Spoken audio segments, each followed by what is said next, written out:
Welcome back, everyone. The value of a dollar is a difficult concept for children to grasp. It's not often taught in school curriculums, and many parents struggle to properly manage their own finances. So the lessons parents teach their children may not always be the best ones then. But financial advisor and father Michael Minter of Mintco Financial is here to help us teach the next generation the information that they will need for a lifetime. Michael, good to have you back. Good to be back. Now it seems like a fantastic time to really get kids involved in their finances, especially after the holidays when everything was, oh, treats and, you know, gifts and whatnot. Now kids need to learn the value of the dollar. Yeah, and now being New Year's resolutions, we all have them. And here's a good time to start back to our budgets, our own napkin, our family household's napkin. And I start really with the parents, because we are a product of our environment, let's face it. Totally. You know, and kids grow up looking to their parents and even grandparents. I want to stress that as well, that, you know, many of my clients at Mintco Financial are grandparents, and the love, the balance, it's difficult for them to give the gift to their grandkids because of that love, to see their eyes shine, but to take a step back and say, wait a minute, you know, I maybe shouldn't spoil those kids. And then the parents themselves have to hone in on what I think is responsibility, responsibility of now work. Right. Okay, so do we start with they're very young, and what do we do? Give us some good tips here.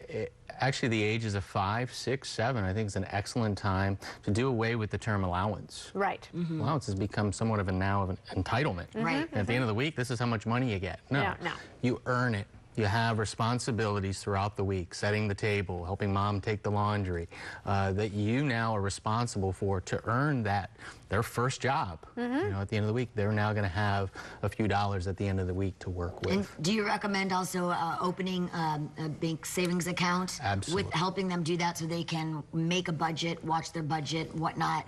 Put money in, take money out? Well said. You know, maybe at the ages of 5 through 10, maybe not able to open up a checking account, but definitely at the age 12, 13, now have a checking account. Now they'd be able to go online, see their checking account, and they'll also be able to, as time goes on, see how far that dollar will stretch, because they're going to be held accountable to purchase now their wants.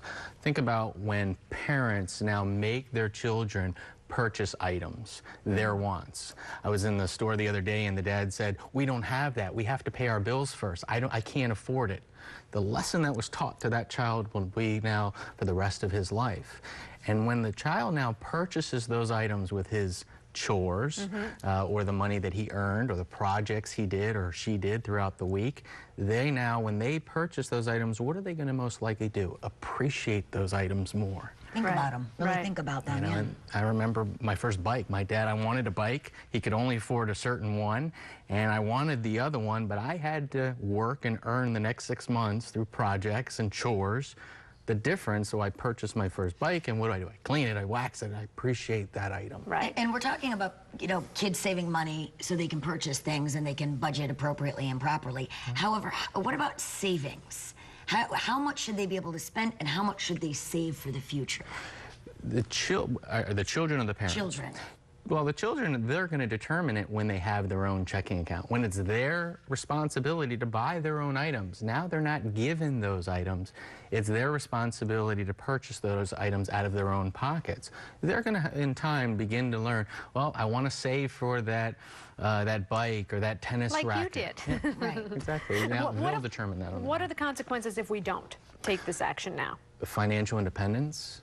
You know, that's most important. They're not going to be, as time goes on, able to learn to be able to be financially independent. Now they get to college. Dad, I need this. Mom, I need this. Now they get into college. Mom, I need this. Grandpa, I need this. After college, Mom, I need this. Dad, I need this. Now it becomes, they're not financially independent. They're not able to realize, hey, look, I had to work for that years ago. I wasn't entitled to that item. Right. I worked for it. Good advice. Hey, you can get a copy of Michael Minter's iPlan through a link at daytimeonline.tv. Never too early to start teaching your kids about the value of a dollar. Always good to have you here, Michael. Thank you. Thank you. All right, coming up on Daytime, do you know that mascara expires in less than a year after purchase? Uh-oh. Ooh. We'll tell you more makeup expiration dates later in the show.